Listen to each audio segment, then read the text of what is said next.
Real মাদ্রিদের transfer মার্কেটে সবচেয়ে আলোচিত নামগুলোর একটি এখন ম্যানচেস্টার সিটির মিডফিল্ডার রদ্রি। নতুন খবর অনুযায়ী রিয়াল মাদ্রিদ এখনও তাকে দলে ভেড়ানোর জন্য জোর চেষ্টা চালিয়ে যাচ্ছে। জানা গেছে রদ্রির সঙ্গে ব্যক্তিগত চুক্তি নিয়ে খুব একটা সমস্যা হওয়ার কথা নয়, অর্থাৎ বেতন ও অন্যান্য শর্তে দুই পক্ষের মধ্যে সমঝোতা হওয়ার সম্ভাবনাই বেশি। তবে আসল বাধা এখনও ম্যানচেস্টার সিটির সঙ্গে ট্রান্সফার ফি নিয়ে চূড়ান্ত সমঝোতা। রদ্রির বর্তমান চুক্তির মেয়াদ 2027 সালের জুন পর্যন্ত। ম্যানচেস্টার সিটি অবশ্য তাকে নতুন চুক্তিতে রাখতে চায়, কিন্তু এখন পর্যন্ত রদ্রির কাছ থেকে কোনো ইতিবাচক সাড়া পায়নি ক্লাবটি। কারণ বিভিন্ন প্রতিবেদনে বলা হচ্ছে রদ্রির নিজের ইচ্ছাই হলো রিয়াল মাদ্রিদে যোগ দেওয়া।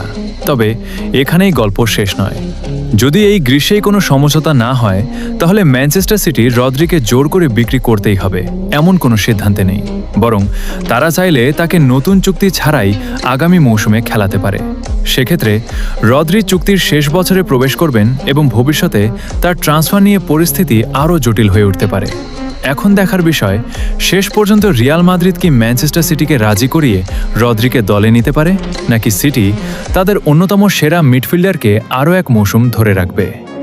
আপনার কি মনে হয়, রদ্রির জন্য কি রিয়াল মাদ্রিদের এত বড় পদক্ষেপ নেওয়া উচিত, নাকি ম্যানচেস্টার সিটিরই তাকে যে কোনো মূল্যে ধরে রাখা উচিত?